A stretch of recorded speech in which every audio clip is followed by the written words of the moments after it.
All right. Okay, go ahead. Take it away, Barbara. Okay, shalom and welcome. I am proud to introduce Dr. Alex Sinclair, my former professor and thesis advisor at the Jewish Theological Seminary, now my colleague and friend. Dr. Sinclair is currently Chief Academic Officer at Educating for Impact. Alex has taught, written, and spoken widely on Jewish education, Israel diaspora relations, and Israeli politics. He lives in Modi'in, Israel, with his wife and 3 children, and has a wonderful British accent. Alex? Okay, thank you very much. But Barbara, you're a naughty and you did not read out the most important piece of my bio that I sent you, which was that I had Barbara Saunders Adams was one of my most delightful and thoughtful students, and it's just been great to reconnect with her after a lot of years for this purpose. So it's really thank you, Barbara, for inviting me, and you brought back a lot of very good memories. Hi, everybody. Great to see you all. I would love it. I think Rabbi Ben just said this before, but I would love it if people could open their cameras. It's great to see people's faces, and doing this on Zoom is tricky, and it's doing it to the blank screen makes it even trickier. So thank you to those of you who have opened your cameras, and if you don't mind, the others, it would be great to see you. Obviously, if you're in the car or running around or whatever it is, and you can't open your camera, that's fine. But nice to see as many people as possible. Um, Great. So uh, I'm going to start by saying that uh, I'll give you the framework of what I want to do is to speak for around 20 or 30 minutes and then open it up for discussion and conversation. And I hope we'll have lots of interesting things to talk about. Um, some of what I'm going to say is going to be difficult, maybe difficult to hear. And difficult to talk about. And Barbara knows, and so does Anna, who's also a former student of mine, uh, that I don't. I try not to shy away from the difficult conversations, and I actually think that difficult conversations should be part and parcel of education, of Jewish education in general, and Israel education and Israel conversation in particular. So. This is going to be this is not going to be one of those sessions where you walk away feeling, I don't think at least, where you walk away feeling inspired and excited and walking on walking on cloud nine. I hope it will be a session where you walk away feeling challenged and thoughtful and ready to roll up your sleeves for the tasks that lie ahead of us as the Jewish people. That's a provide and a more specific caveat I will say that I'm going to share my screen in a second. Some of the things that I'm going to put on the screen will be unpleasant and uncomfortable to read. Um, so um, um, uh, I'm putting that out there. I don't apologize for it. The things that I'm going to put on screen are not things that I have written or that I believe. They're actually, as we'll quickly see, things that I think are deeply problematic, but they are going to be tough things to read. So, okay, those are the caveats. I hope that it will still be, you'll be that we'll all be kind of brave enough to go ahead with this even when it makes us feel uncomfortable. So with that, let me share and I'll share my screen. I'm going to bounce back and forth between sharing my screen and then coming back to kind of full discussion mode. So here's the first thing, and I'm going to put this on the screen, and I want to ask you where you think this text might come from, who might have said it, where and when.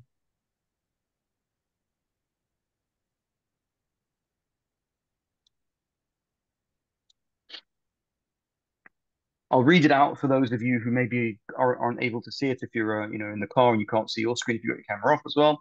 The text says as following: I kicked the black obstetrician out of the delivery room. I want white hands to touch my baby, and I wasn't comfortable lying in the same room with a black woman. I refused to have a black midwife because for me, giving birth is a white and pure moment. Who who do you think might have said that? And feel free to kind of unmute yourselves, jump in, come back here. We don't need to see that for longer than is absolutely necessary, I don't think. Any thoughts on where that text comes from? Somebody in South Africa in the 1980s, or somebody in Mississippi in the 1960s or 70s or 80s, Yeah. or Great, somewhere, thank you. someone in Israel in the early 2000s, and many other places too. Thank Was the you. black obstetrician they were talking about an Ethiopian Jew? I won't answer that question just yet. Okay. I'd say it's probably not America, because we're probably don't have as many people using midwives and black obstetricians. That's my thought. I Yeah. don't know. Thank you. So listen, I'm cheating a little bit. I did this as a little bit of a of a of a an experiment because actually this is the quote. The actual Huh. quote was not about a black person, but what I actually did was I switched the word black. Well, I switched the word Arab for the word black, and I switched the word white for the word Jewish. And this is the actual quote. Hmm. I kicked an Arab obstetrician out of the delivery room. I want Jewish hands to touch my baby, and I wasn't comfortable lying in the same room with an Arab woman. I refused to have an Arab midwife because for me, giving birth is a Jewish and pure moment. And the place that comes from is not South Africa and not Mississippi in the 1960s, and not any of those other very very possible answers that were given. This was said by somebody in Israel last year. Actually, it was 2 years, maybe 1 or 2 years ago, but in the last couple of years. It was actually said by the wife of Bezalel Smotrich. Bezalel Smotrich is in the title of this talk, right? I think this talk was called "Talking About Israel in the Area of Smotrich and Ben Gvir."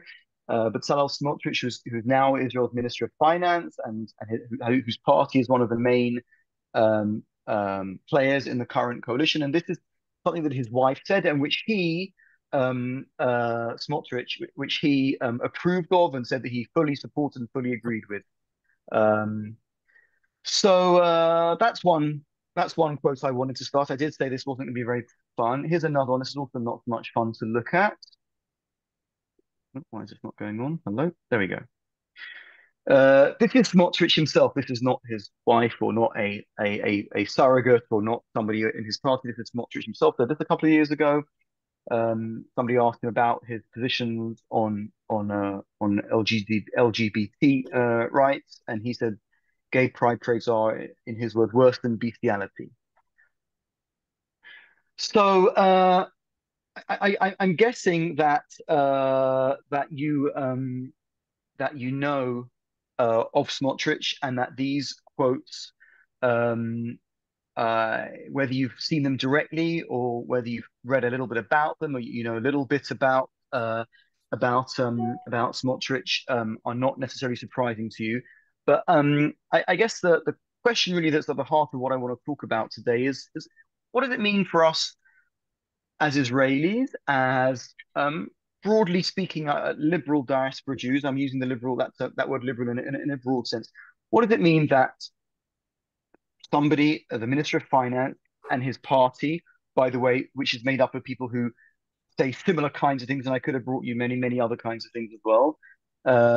What does it mean that the current Israeli government is made up of, in significant part, people who hold views like this? What does it mean for us as diaspora Jews who care about Israel? I'm using the word us when I talk about diaspora Jews. Barbara, you probably even remember because I always use it. You know that even though I've lived in Israel for a long time, there's part of me that still thinks of myself as a diaspora Jew. So I sometimes default into that when I say us. So I hope you'll allow me to kind of like to use that word us when I'm kind of talking about diaspora Jews. But what does it mean for us that this is now the leadership of Israel? And it's not just the fact that this is the leadership of Israel in some kind of like weird blip, some kind of kind of anomaly of the time-space continuum, which will rectify itself in the future. One might say that America's gone through those blips in not so recent history. I think that one of the challenges that faces us in thinking about this is that Smotrich's party and his constituency is one which is growing in Israel, growing in strength, growing in numbers. I see Bob raising hand. Give me 1 second, Bob, and then I'm happy to take questions as we go along. But this is person who represents a constituency which is growing in Israel, growing in numbers, growing in influence. And unless there are some surprises demographically, which there may be, but unless there are some surprises, this is not this is somebody in a position, and a set of positions that we are going to have to deal with going forward. Okay, I mean, so Bob, go on, jump in, and I'm happy to This is take a questions as we go question along. about whether during this talk you're going to propose things that either Israelis or American Jews might do, which would shift discourse in Israel. In other words, I agree with you. Smotrich is a symptom of the beliefs of, I don't know, 21% of Israeli voters. Do you have a plan to try to influence their worldview and their votes or not?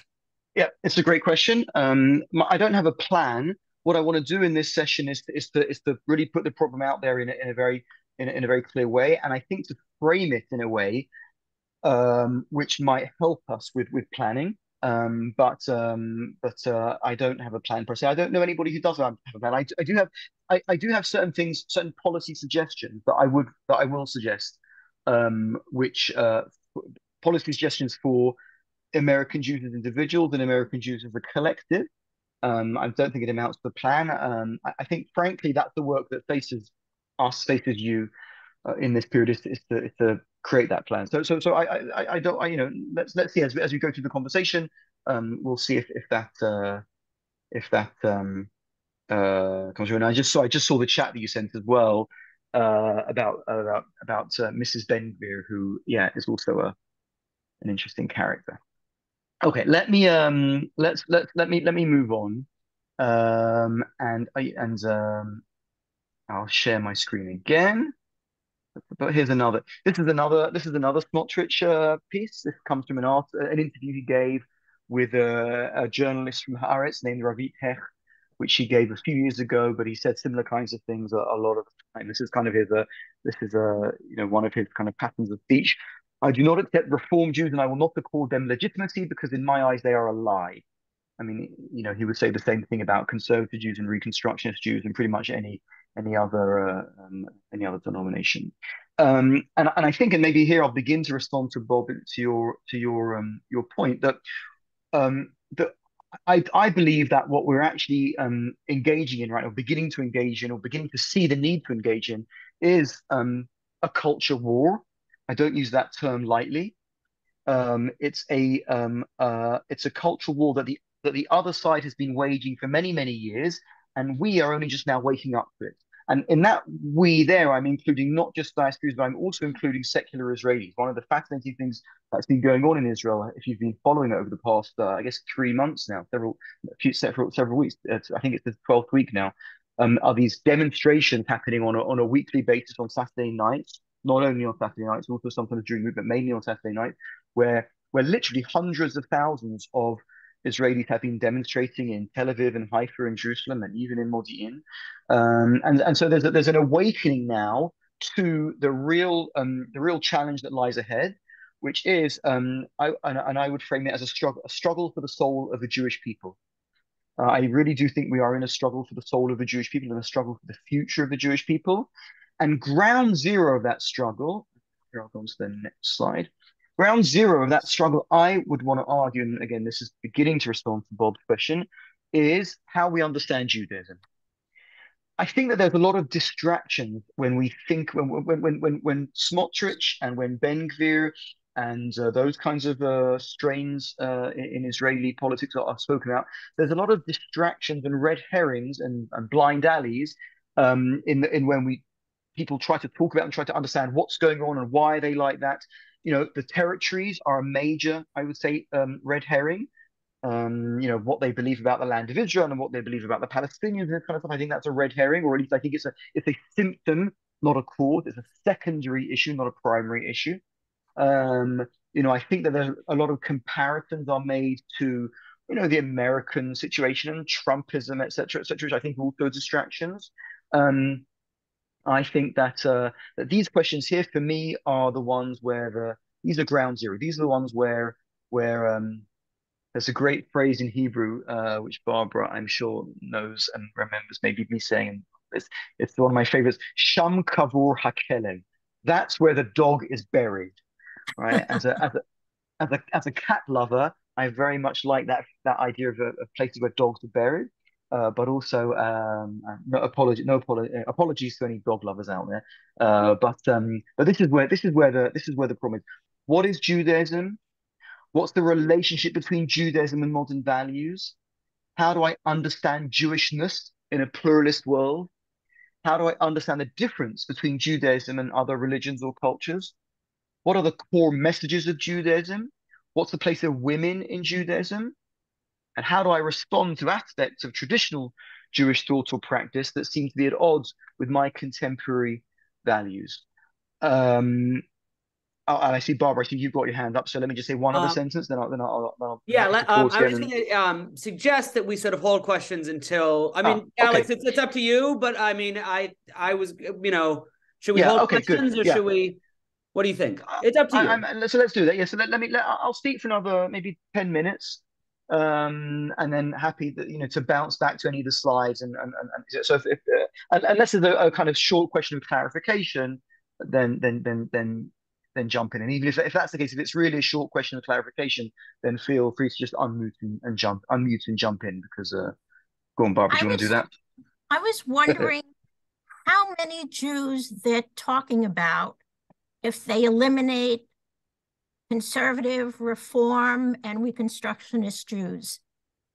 Well, it's a great question, and the truth is that in Israel, you're talking about eliminating a very small number of Jews. Eliminating is probably a poor choice of words. I don't think they're that. We're not there yet, but that's the challenge. You're discounting a huge number of Jews in the diaspora, but in terms of Israelis, you're discounting very few Jews, which is one of the issues we should talk about. So let me move on, and then I really do plan to have, I hope, a lot of time for us to talk about this together because that's really what we need to do. So this is ground zero, and here's another piece of Smotrich. I'm using him not as I hope not as a straw man, a straw person, and I hope I'm not misrepresenting him. These are things which he said time and time again. So I'm using him as a representative of a wider constituency. And in a minute, I want to talk about that wider constituency that he represents. Here's another piece of Smotrich. Again, he does like to use Reform Jews as a kind of punching bag. I don't think he's sophisticated enough in his understanding of Jewish denominations to know the difference between Reform Judaism and Conservative Judaism and Reconstructionist Judaism and Renewal and so on. But so he uses the Reform Jews as a punching bag a lot. The big difference between actually, there's a misprint. That should be a broad difference for me between Orthodox Judaism and Reform Jews is that I believe in the existence of absolute truth. That is my life. The Lord is one, not 30. He created the world and he gave us the Torah at Mount Sinai. That is the meaning of Torah from on high. Torah from on high, Torah min hashamayim, I think he said, and he means in Hebrew, is above me and I am bound to it. I cannot legitimize the distortion of the truth in the Jewish state, just as I cannot legitimize Christianity. So again, I think this is where the point, and I think this is the point that I really want to make, that when to try to understand what's going on in Israel today, you have to understand that people like Smotrich and Ben Gvir and many people in the Likud and many people in the national religious camp in general are coming from this, and I will use the phrase fundamentalist Jewish perspective. And that narrative is what drives them, and that narrative is what drives all kinds of things. And I want to maybe I've put that on the screen so you can see it. Big bang, schmig bang. But let me stop sharing now because that you don't have to look at the words big bang, schmig bang. And let me just share a couple of stories about as I said about how these kinds of narratives make their way into wider constituencies and frankly drive the way of thinking about Judaism and Jewishness, not just of what we would consider to be extremist, but of many, many, many other Israelis as well. So the way I want to do that is by talking a little bit about the experience of my kids. My kids went to various different. I've got three kids. We live in Modi'in, and they each had different kinds of exposures to what's called the national religious school system. The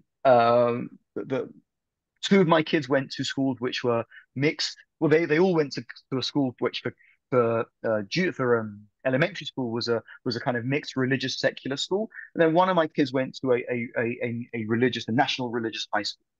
Now this is Modi'in. Modi'in is known to be and said to be a liberal city, quote unquote. It's not in the territory, it's not in the West Bank, in Judea and Samaria, pick your language. It is understood to be one of the more liberal, again, liberal with a small L, liberal mainstream of cities in Israel. The school there are two separate religious schools.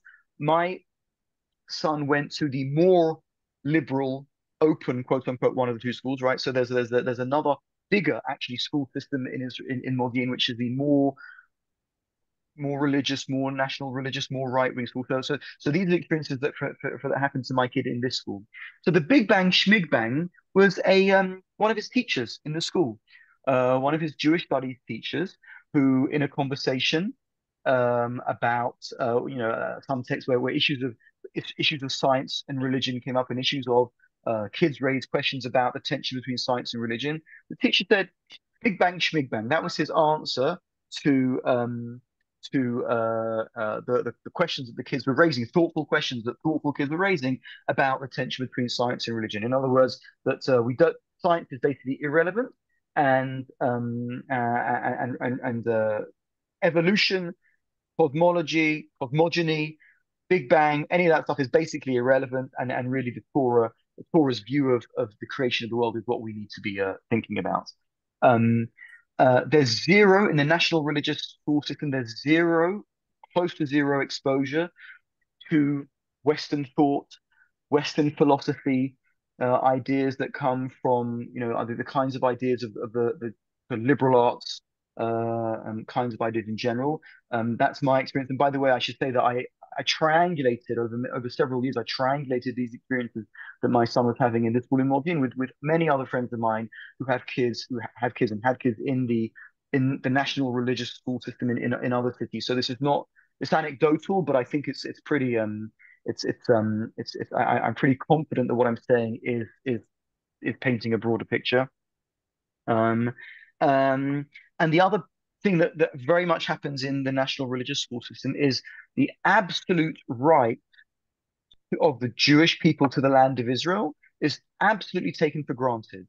In other words, questions about Palestinian nationalism, or sharing the land in any way, or any understanding of Jewish history and of Zionism and of alternate streams of Zionism, any of that is basically is out the window, and the default assumption is that the Jewish people have a right to the land of Israel. That is almost taken as if you pardon the expression, taken as gospel. And Smotrich, by the way, this was just last week, right? So I don't know if this made it to your news feeds, but Smotrich just last week, in Paris, made very similar comments to that about there's no such thing as a Palestinian people, and therefore they have no rights and we have all the rights. So this view which stems from a view of Judaism as being a fundamentalist God-given religion, right? God gave us the Torah. God gave us the rights to the land of Israel. It all comes back to this fundamentalist view of Judaism. We see that being expressed in kind of increasingly confident tones, increasingly proud tones, increasingly fearless tones by the leaders of the coalition, of this new Israeli coalition.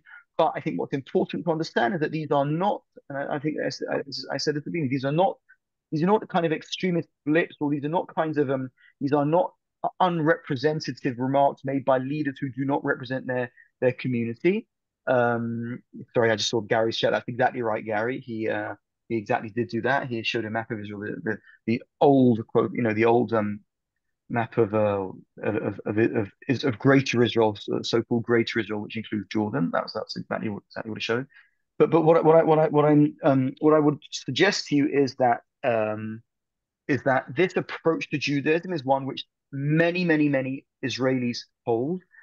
We can talk about numbers, we can talk about the percentages who voted for those parties, but I think it's also about it's a narrative that is held by many Israelis outside of those mainstream parties. And here I'll just kind of come back to Barbara's point from earlier.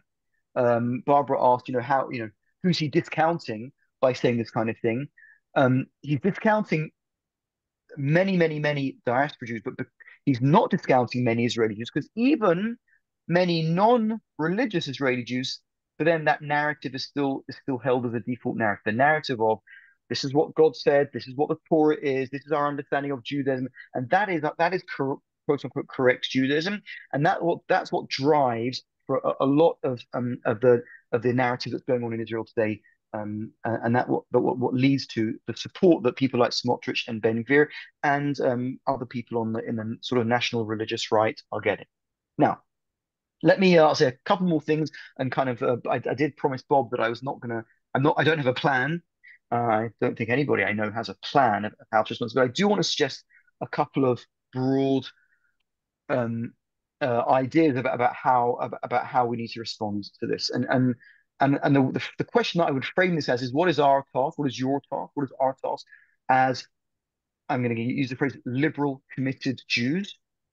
Okay, I'm using the word liberal in a broad sense, but liberal committed Jews. What's our task in this situation when faced with these what seems like a new leadership in Israel, but in fact, as I'm arguing, is not new, but has been bubbling up for many years now, and it seems like an extremist leadership. But I'm arguing that it's not actually. If you many Israelis hold these positions, and the scary thing is that they're actually not. Well, they are extremists, but they're not misrepresentative. They do. He has a community. He has a community that he does represent, and it's not a small one. So two ideas, and then I'll finish this, and then I'll come up for air, and then I'd love to have a conversation with you for the rest of our time. Two thoughts about what I think our task is in this situation. So the first thing I want to say is to take Israel out of the equation. Let's talk about you, American Jews, diaspora Jews, as Barbara said at the beginning. I work a lot with European Jews as well now, but in the past I've worked for many years with American Jews. And I think that the first thing I want to say is that the first response, the first thing that we need to do in this cultural war that I mentioned is education. Education, commitment, and doubling down on our own Jewish communities, on your Jewish community. What I mean by that is that there are significant problems of assimilation and weakening of Jewish commitments in the diaspora. And I'm not coming here I'm certainly the last person to be a negation of the diaspora kind of guy. I think the diaspora is critically important, but I think we all recognize that Jewish identity and Jewish life in the diaspora faces challenges in terms of its commitment and of the next generation and continuity to the next generation. And what I want to say to you is that you guys the most important thing that you can do in terms of challenging Smotrich and challenging this approach in Israel is to double down on your own community, to strengthen your own community, to make sure that your community, and I don't mean just PJC, I mean in general, your communities like PJC strengthen themselves, grow, thrive, and increase their voices. Basically, we need your voice. We, the Jewish people, need your voice in this conversation. We need your voice in this struggle. Your voice won't be part of the conversation if you're not there, or your voice won't be part of the conversation if you're there but you don't care about the struggle. So I think that it's critically important that the first piece is to forget about Smotrich and forget about Ben Gvir, and you just got to do everything you can to make sure that your community thrives, that you're educating the kids, that you are increasing that you're increasing the numbers who come to your services, that your Fulot get even more powerful and exciting than you could even dream them to be. You've got to really make sure that your community thrives and grows and enables its voice to be heard even louder. Because without that voice, this cultural war will be lost. This cultural war will be lost. So that the first thing is forget about Israel. You've really got to make sure that you guys, and again, not just PJC, but in general, diaspora Jewish voices, diaspora Jewish life, liberal diaspora Judaism. We as a Jewish people, we need that voice to be there. We need that voice to be thriving. That's point one. Point number two is that we have to stop beating around the bush. And that we have to be honest. I believe that this is a struggle, a battle, a war. There's a lot of these military metaphors that I really don't like, but I'd be open to hearing other ones. We're in a battle for the future of Judaism. We're in a battle for the future of Judaism, no less. And to respond to Bob's question, I don't know how to win that battle, that war. I don't know how to win that. I think that I think so far we are not winning that war. We're losing that war. In general, centrist or center-left positions, and I don't want to get too much into kind of, let's say, into American politics. I know that that can be difficult to get into in communities, but in general, mainstream, let me say, mainstream positions are not doing very well at winning these kinds of wars. We see that in America. We see that in England with the whole Brexit argument. We see that in Europe, in many countries in Europe, in Hungary and Poland and other countries in Europe, where we see more nationalist extremist positions begin to take hold. So we're not doing very well at winning those wars right now. But I don't have a plan, as I said at the beginning to Bob, but I do believe that the first step in figuring out how to win a war like this is to accept the reality and to realize that that's what we are in. We are in a struggle for the soul of Judaism. We are in a struggle for what the Jewish future will look like in the future.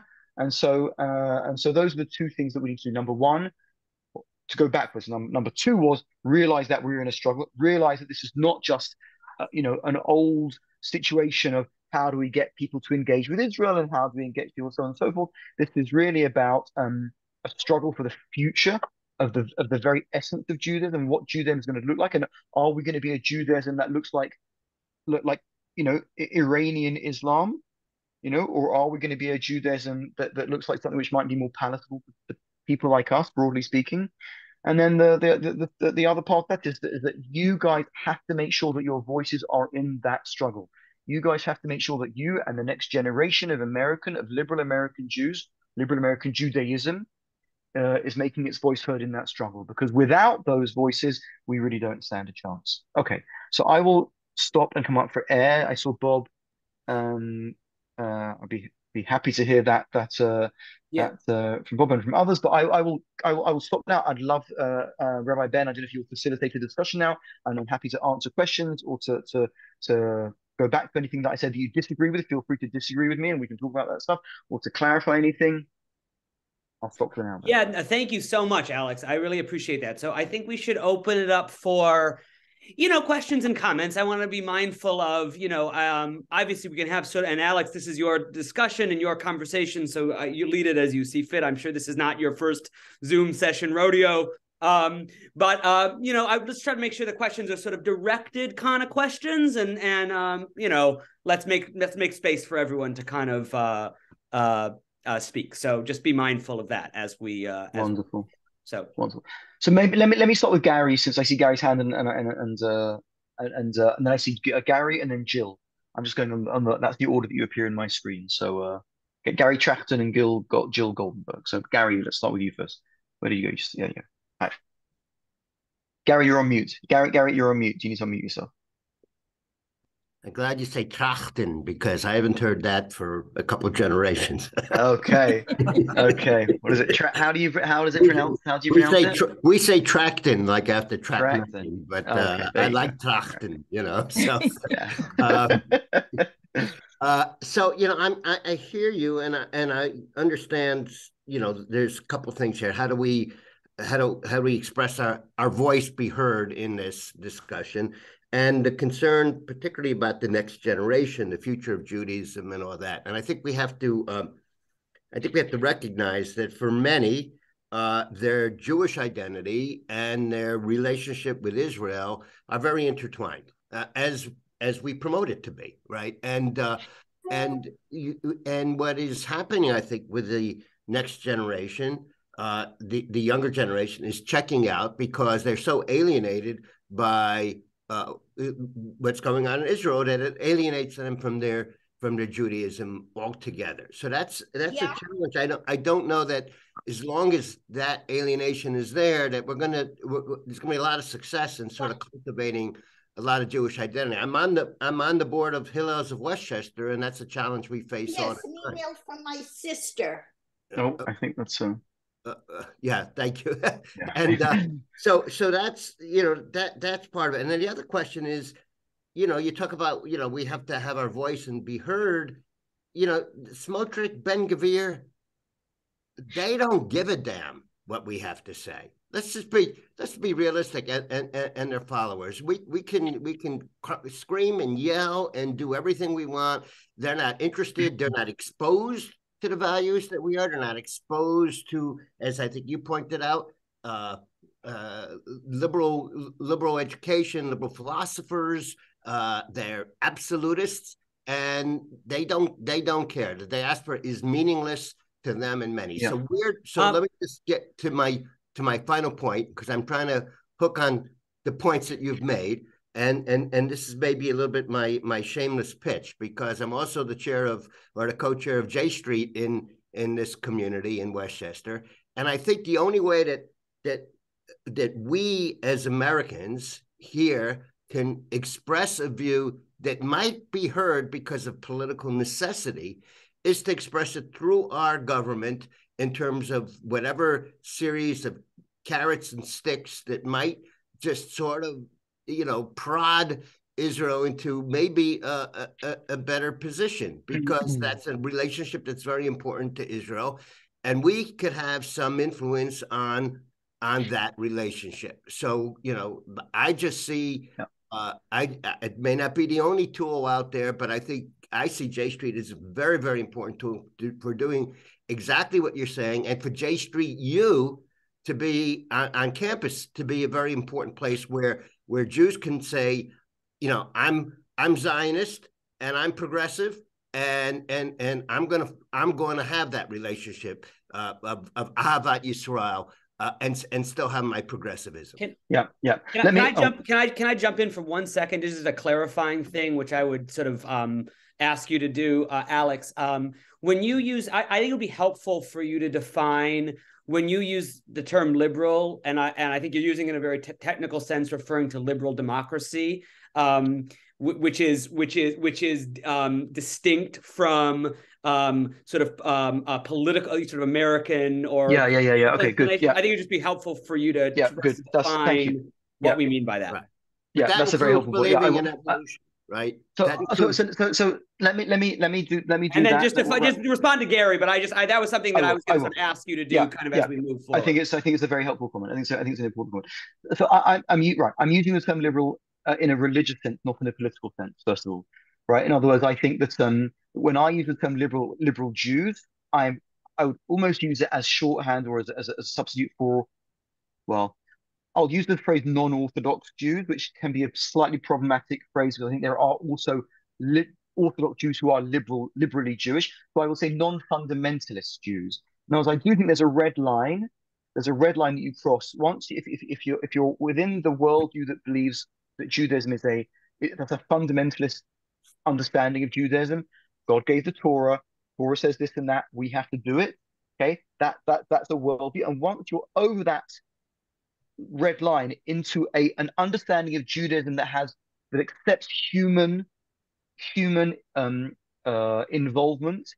in the Torah, human involvement in halakha, human involvement in Jewish history and Jewish text. Once you're over that red line, that's what I would define, broadly speaking, as liberal Judaism. So for me, liberal Judaism starts, as you move out of Orthodoxy, it starts, I would say, in kind of, somewhere like the YCT world. I don't know if that means that, the Yeshivat Chovevei Torah, the kind of liberal liberal Orthodox world, places like the Hartman Institute, places like Pardes Institute in Jerusalem, places like YCT in New York, right? So that I would classify them as liberal because they, for the most part, people there do not hold fundamentalist views of Judaism where everything comes from God in a direct way. Once you start to understand that, and the reason why that's important is once you understand that Jewish text from the Torah through Talmud through Halakha, but especially the Torah and Revelation. Once you understand that Revelation is at the very least has a human influence in it and has a human hand in it in some way, and that can be all the way from I mean that there's a wide range there. Once you accept it has a human influence in it, you can no longer claim that it's perfect because humans are not perfect. Humans are imperfect. So once you accept that Torah and Jewish history and has some kind of human part in it, you're out of the world of Torah is perfect, God is perfect, Judaism is perfect, and Smotrich is not out of that world. Smotrich is what is in that world of divine perfection, Torah perfection, etc., etc. So I think that's how I'm using the term. That's how I use the term liberal Jew. So I hope that helps. And it has almost zero to do, maybe to respond directly to Rabbi Ben to your point. That has zero to do with political position. Yeah, no, I just Right? think I didn't mean to. Yeah. I didn't mean to take a detour away from Gary's question and others' questions. Yeah. I just thought that would be No, I think helpful. yeah. So I Right. hope that is helpful. But I think it's important to distinguish, as you helped me do, to distinguish between liberal Jewish approaches to how the word liberal is used in let's say in political discourse, which I'm not talking about that. Let me now respond to Gary quickly. I took some notes here. Gary, you made 3 points. First point you made was that Israel alienates Jews, if I understood you correctly, right? I think that what you're right. You're right, but I think that you're pointing to a mistake that we've made with how we do Jewish education and how we try to build Jewish identity and Jewish community.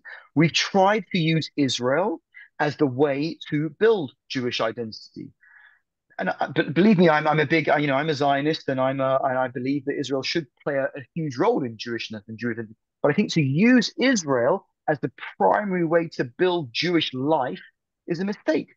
We should be trying to use Shabbat and Tefillah and Tzedakah and Jewish community and Chagim and Jewish ritual. We should be trying to and brachot. We should be trying to use Jewish life as a way to build Jewish identity and Jewish life, not Israel. So I think that's a mistake that the American Jewish community has made over generations of trying to use Israel for something that it's not fit for purpose. We should use Israel to develop a connection with Israel and to develop an engagement with Israel. Great.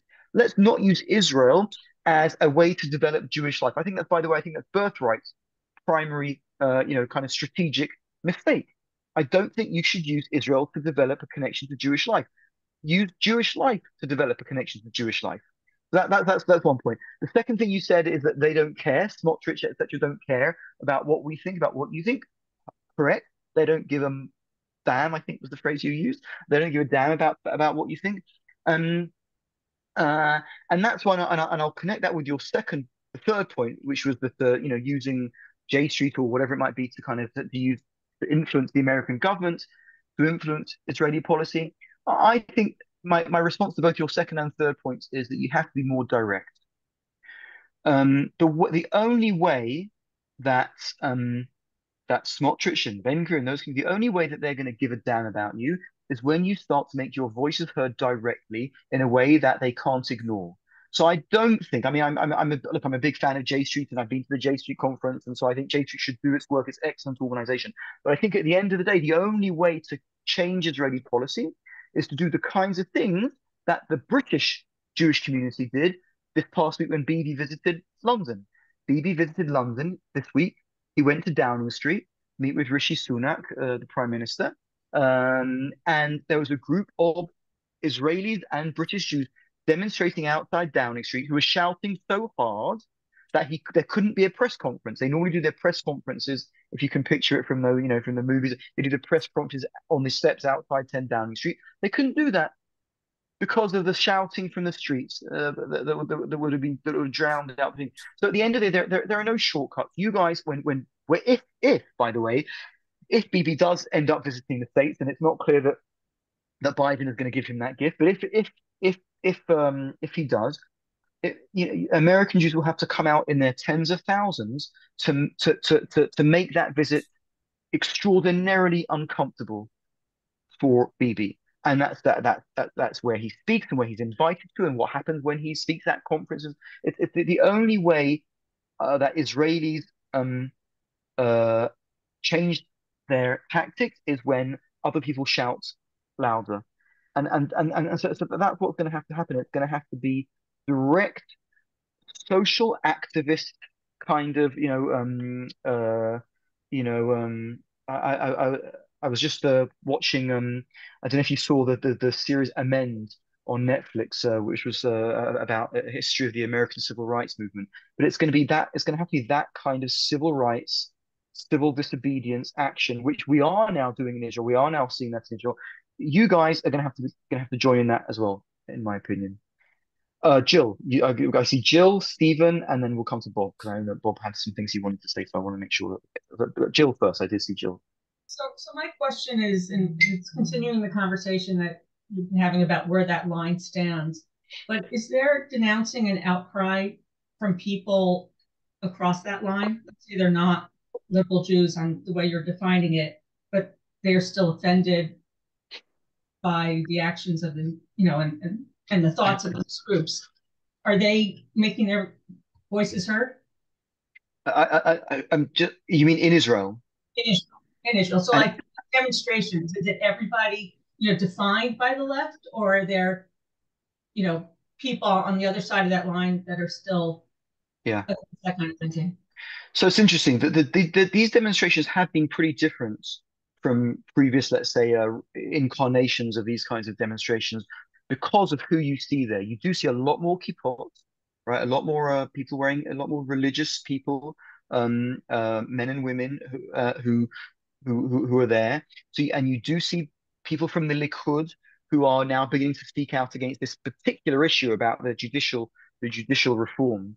And so that's an interesting, a potentially interesting chink in the armor of if you like, and could lead to different kinds of coalitions maybe being formed in the future. We saw, I mean, the situation is not entirely hopeless because we did see in the previous government the coalition between Naftali Bennett and Yair Lapid. We saw, coalitions of people who were not normally in the same government, but who found a way to work together. So you are beginning to see a little bit of the not only the usual suspects, and one of the strengths of this protest is that it's not just the quote unquote left. There are center and right people in there, but slash and I think that the kind of core point, about Judaism and kind of a fundamentalist view of Judaism versus a non-fundamentalist view of Judaism,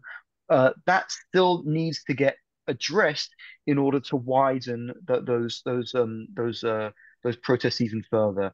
You are seeing people holding signs up. There's a group called that they hold signs up saying it says Datiim, Sionim, Demokratim, Zionist, religious, Democrats, right? And so that there are kind of and these are people who are wearing kippot and women who are covering their hair and people who are coming from communities who do not normally protest at this kind of stuff.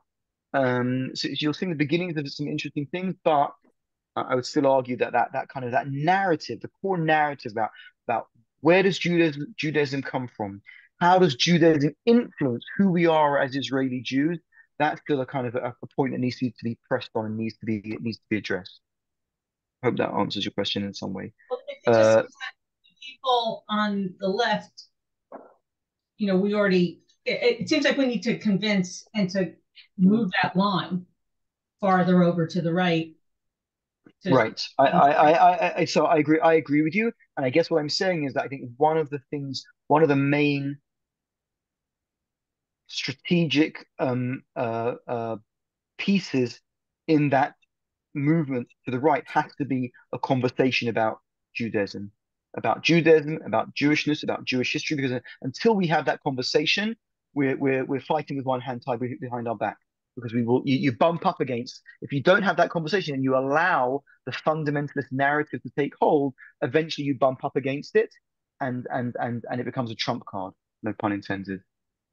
I'm just conscious of time and everybody's time. I'm happy to stay on, but I'm also conscious of your time. But so, Stephen, you were next. I see Stephen, Bob, and then Rabbi Ben. Yeah, thank you, Alex. Thank you for your insights. It's been quite a fascinating discussion so far. I'd like to separate the two issues. There's two things here at stake here. One is the specific issue which has started all this, which is the judicial reform in Israel. And the second issue, which is a larger issue, is a question of the strength of fundamentalism, Jewish fundamentalism in Israel, which has been a strain in Israel for as long as Israel existed. And that has come to the fore, obviously connected with the judicial reform. And I wonder if it's possible to separate the two. I mean, I don't think demonstrations in the streets will do anything to stop or counter fundamentalist ideas. That has never happened, never worked, doesn't happen in the U.S. context or any other context. But the specific issue of judicial reform is what has gotten everybody galvanized, and which has changed the international discussion as well as the American discussion among the diaspora about Israel today. And I wonder if you can, in order to understand this, I'd like to get a bit of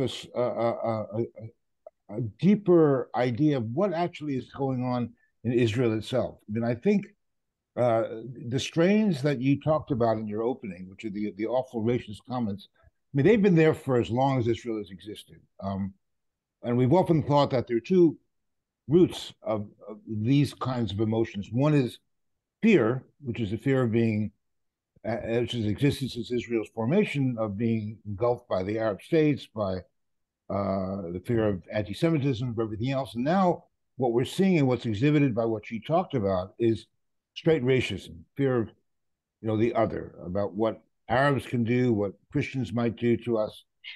Again, just to repeat myself, I'd like to separate those two. And if you could tell us a little bit about how that's reflected in Israeli society today. I mean, my New York Times this morning tells me that there's a huge amount of disturbance among the military, among the reservists who are refusing to go.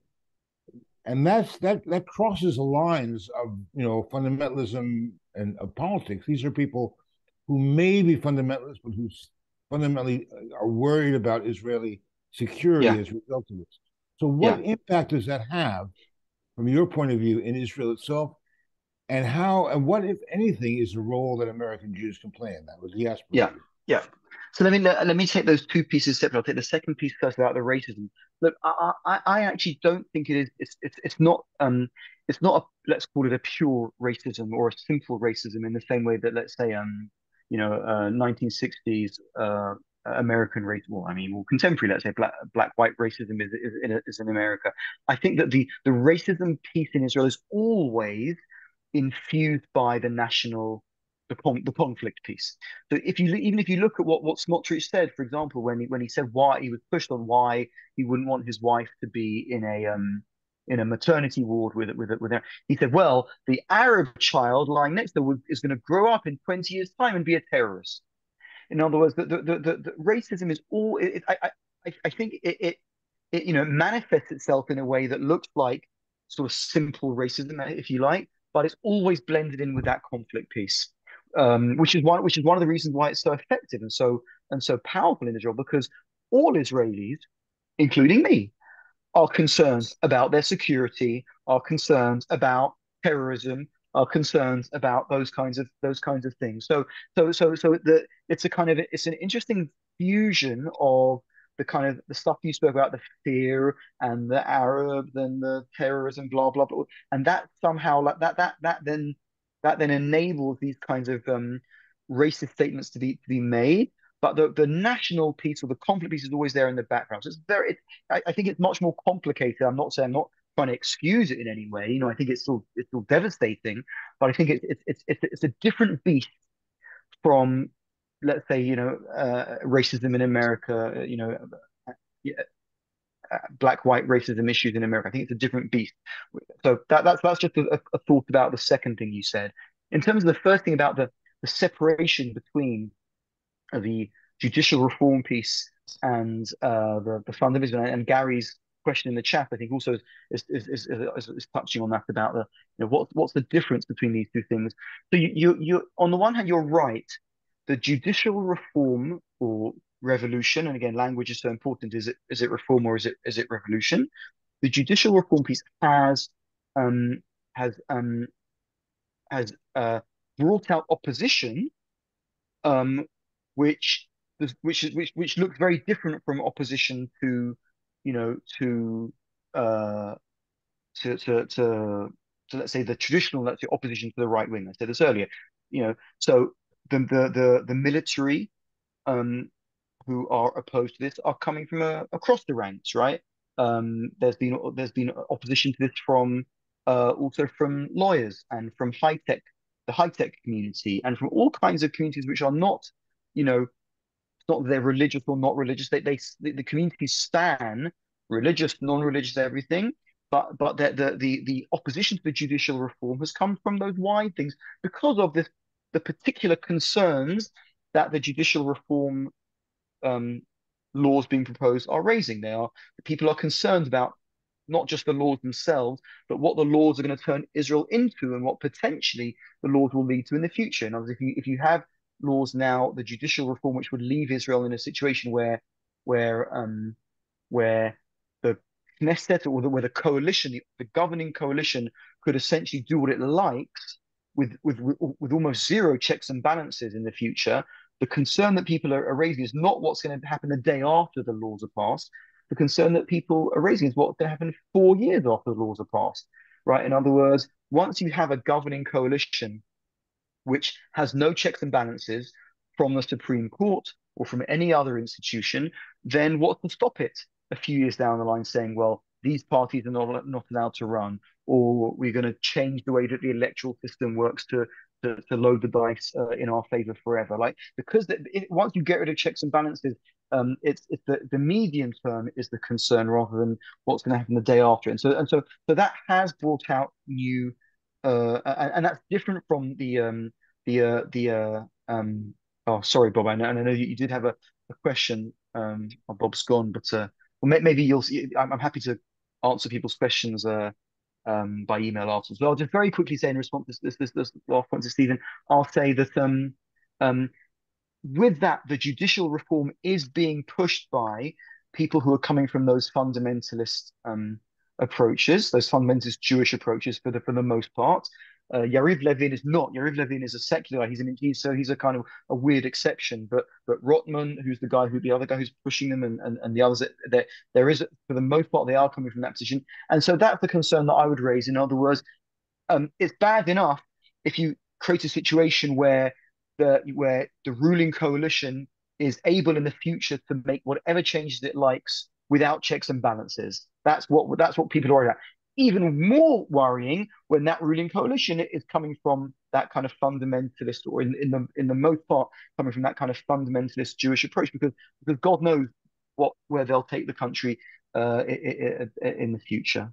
If I could I don't know if that answers it. Just to narrow the question, what I meant is that if judicial reform is neutralized as an issue, in other words, if the protesters succeed, will that solve this most important part of this debate? I mean, it's not going to solve the question of fundamentalism and what that represents to the Jewish national identity, but Okay, at least it will get it out of the headlines. Yeah. I guess. So that's in a way what I'm most concerned about. I think is my prediction. You can come back to this whether I'm right or wrong in a few weeks' time. We'll see. I think that it won't go through as it currently stands right now. There'll be some kind of compromise, or they'll be able to present it as some kind of compromise. Oh, we took into account some things, whether we're not doing exact, and there'll be some kind of that they'll postpone some parts, and there'll be some way in which they will take the wind out of the sails of the protest by presenting it as some kind of compromise. And the thing that concerns me is that then they will then carry on with all of the other aspects of their fundamentalist agenda, and we're still going to be heading into real trouble. And that's where my presentation comes in, because really the fundamentalist piece is not going to go away. In a way, this judicial reform, and maybe with this, I'll finish. the judicial reform has presented almost like a one-off opportunity to try to create new coalitions and try to stop this. If we don't, and if they do continue in some kind of with some kind of fake compromise, right? That's exactly what I'm saying, Gary. Compromise scares me as well because it'll be a fake compromise, which will then allow them to carry on all of the other pretty scary stuff that they're going to be doing. So that's my real concern, and that's when the fundamentalist piece is really going to come back to the table, where we need your voices in that conversation. That's really my question. Thank you, Alex. So I have, and we're almost out of time. I mean, I have two questions, and maybe we'll take one more, go to about 11:15, and then we'll Sure. call it morning. Sure. Thank you, Alex. And I don't. So I guess I have two questions, which are one of which is related to what you just said about sort of how the fundamentalist issue is not going to go away. And, there's been it's not so much in the headlines now, but I mean, there's been much written about just sort of kind of brute demographic realities and trends in Israel. So if you project 50 years out, it's like maybe half the country is going to be Haredi, and that presents all kinds of problems and questions for people. I think probably for everyone on the call is coming from a perspective where that presents all kinds of challenges. So I'm curious about sort of your thoughts about that and how people in Israel are kind of thinking about what that's a reality. And of course, it seems it's hard to project 50 years out. You never know, but I'm just curious about that. And then the other thing I wanted to sort of ask about and maybe push you on a little bit is you mentioned sort of what we can do in the diaspora is sort of strengthen our communities. And it's my job to strengthen our communities. So I hope we're successful at that. I'll just make a pitch. The PJCs, we're going to have over 70 kids probably in the Hebrew school this year, which is astronomical growth in the last few years. And we're doing great by a lot of metrics. I also am a little bit skeptical of the idea that, well, if we have really, really great Rosh Hashanah services and everyone's super engaged, that significantly, I mean, that moves the needle for us, and that's wonderful, and that's great. But I guess I do have some questions about whether or not that significantly moves the needle. I mean, in Israel, and I guess a piece of that, and something that I think about a lot is, as far as I know, as opposed to some other diaspora communities sort of outside the U.S., the U.S. Jewish community, certainly the liberal U.S. Jewish community, has never made Aliyah like a central piece of, our mission, right? So if you could just imagine a sort of a counterfactual or I don't know if it's counterfactual, a future where 2 million liberal American Jews go to Israel and start voting. And I mean, so that moves the needle, right? So I'm curious your response to that, I guess. Yeah. So. Yeah. Great questions. I mean, tough questions. First of all, the Haredi demographic thing, you're right. I mean, the demographics are, the expert on this is a guy called Dan Ben David. You can Google Professor Dan Ben David, who's every year puts out a report on the education system and the numbers in that and what that and making these kinds of projections. And he said for a few years, that we're heading towards this situation where it's I think today, I think the stats are right. What I'm going to say now. Today, about either one half or one third. I think it might be a half. I think it's a half. I can check.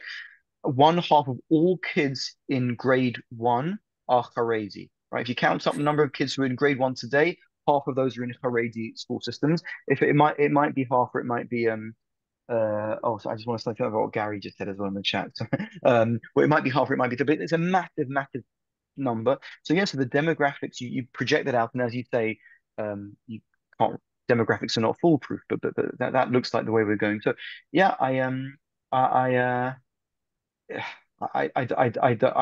it's terrifying. It does mean that the future of Israel is the future of the Jewish people, because Israel is such a kind of major, kind of component of the Jewish people. It means the future of the Jewish people is going to look very, very different, and that is a future which, I have nothing against Haredim as people per se, but it's not a Judaism that I think that I like. It's not a Judaism I think is correct. I think it's not a Judaism that I think is authentic. And so the future of Judaism is a real concern, which is why now I come to the second part of your question, which is why I said and I repeat that, first of all, it's fantastic that your Hebrew school is like, is whatever percent better than it was last year and 10 years ago and 5 years ago. That's fantastic. And it should be even more in the future. Great. Continue to do that. And I'm not talking about those kids then all making Aliyah, or 2 million American Jews making Aliyah. I don't think that's realistic. And there's no room in Israel for you anyway, So, but you're in terms of we are a global Jewish people right now. There's the Jewish people in the world will need to have a conversation and actually an argument, because it is an argument. I used the word war and battle before, so it's a vociferous argument about what Judaism is, about what the future of Judaism should be, about what Jewishness means. If you go back to those questions I had on the screen before, what's the place of what's the place of women in Judaism? How does Judaism deal with other religions? What's the place of pluralism in all of those kinds of questions? We have to have conversations about those, and Haredi Judaism has very different answers to those questions from the ones that I think that you and I would give. And I want our answers to win. I mean, I'm being very, very kind of brutal about this. If our answers don't win, then we are heading towards a Jewish future, which is not a Judaism that I want to have a future, frankly, or that I'm interested in. I'm not interested in that Jewish future. It's a Jewish future that repels me.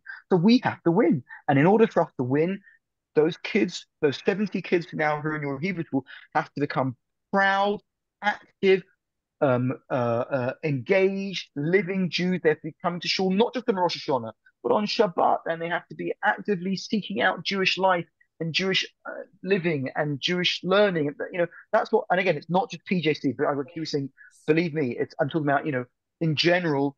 Diaspora Jews, we need diaspora Judaism liberal diaspora Judaism to flourish. We really do. So that's cool. And I'll just say one thing maybe about what Gary wrote in the chat. The people. This is the scary thing. People are talking about this right now.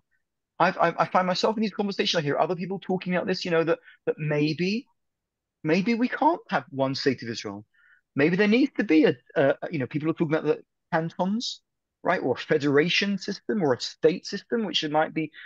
People are talking about different kinds of models now of what that could mean, and that's kind of scary. Maybe we have to do that. Maybe there's no choice, and that's where we have to go. But to think about where and the state of Israel used to be this kind of this defining, uniting part of the Jewish people over the past 75 years, and to be thinking that I would absolutely say three states exactly. Yeah, I think but that's where we may be going. And we're only just beginning to touch on that conversation. That's a massive conversation for Jewish thinkers and politicians and legal scholars and military specialists and so on and so forth. To have that, how on earth you could make that work, I have no idea. But it might be that that's where we're going. So we are. I do think we're at this kind of scary but fascinating sort of nexus in Jewish history where we may have no choice but to start thinking about these kinds of new ideas. Maybe let's go to Barry and Gidgil, and then I'll say one more thing about sort of pitching the next part of the program, and then we'll wrap up. Great. Sound good? Okay. So I guess related to what you were just saying, and sitting here and listening to all this and listening to these beliefs, I'm wondering how this will be controversial. Should Israel even be a Jewish state, or can it be a Jewish state to survive in the way you see that, in separating the religion from the country? Because that would change a lot of the dynamics that you're talking about. Obviously, that would be very difficult for a lot of people. But I think about what you said about Americans and getting involved, and I don't know how many Americans, but I think there's roughly 7 million Americans. I think it depends how you count, but yeah, let's say 6 or 7. So it depends Right. who you read.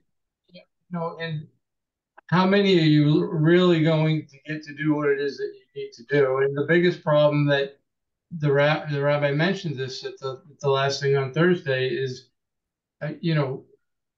this gentleman, dismisses the diaspora, because I think we're gonna just assimilate ourselves into America anyways, which in the reality seems to be we're doing a pretty good job of doing that. So, there's a lot of things working against it. And, maybe some new thoughts and new ideas need to be considered, as you mentioned. Yeah, yeah. Look, in terms of the religion and state thing, that's also a massive conversation, which is probably beyond the scope of the 2 minutes we have left. You know, you know, it's complicated. I think that there are models of. I don't think it's a zero-sum game of religion and state. You have the American model where there's full separation of religion and state, and then you have, the kind of Iranian or Turkish maybe model, or other countries, that where there's a much kind of closer linkage between religion and state. I think there are different models. I'm a Brit, and I think that Britain has done a lot of terrible things and stupid things, and Britain's one of the reasons why the Middle East is so screwed up in the first place. But when it comes to religion and state, the British model is an interesting model, right? The king is the head of the Church of England, so he's formally the head of the state in a ceremonial way, and he's formally head of the church. And Britain is in many ways, there's a lot of the kind of, King Charles will get when the coronation will take place in a Christian ceremony, and if you saw the Queen's funeral, it was full of stuff about Jesus Christ, and so it is a Christian country, but it has a significant kind of separation as well, and with a kind of pluralist attitude to faiths within. So there are there are different ways of kind of cracking the religion and state thing. I would personally want in Israel where it's broadly speaking rooted in a Jewish history and Jewish traditions, and I would want the shekel to be the coin because that has traditional roots of Jewish currency going back to the biblical times, and et cetera, et cetera, et cetera. And we need to kind of figure out how to include not different Jewish denominations and give those I believe full rights and full legal rights, which they don't currently have in Judah, and also of course non-Jewish religion. So there are ways to crack that religion and state coin, but there are many smarter people than me, philosophers and legal scholars who do that kind of work, and you can read, and it's just about the political will to kind of adopt them. But I don't think it's a zero-sum game. Thank you very, very much, Alex. And thank you to everyone. I think this was an unusually rich and substantive conversation, as so far I think we're 2 out of 2 on that in this series. Thank you again, Alex. Thank you, Barbara, for connecting us with Alex. And our next session is Tuesday night at the PJC. We're going to be hearing from David Halperin, who's the CEO of the Israel Policy Forum. He is similarly a thoughtful and marvelous speaker and a real expert on sort of thinking about a two-state solution and what that could mean, even as far away as that seems at the moment. So please come out for that. And thank you all so much. Thank you. Thanks for inviting me, and thanks for a great conversation. I look forward to hearing more how these talks go. Thank you very much, Alex. Yashkar. Thank you, Alex. Thank you, Alex. Shavua tov. Shavua tov.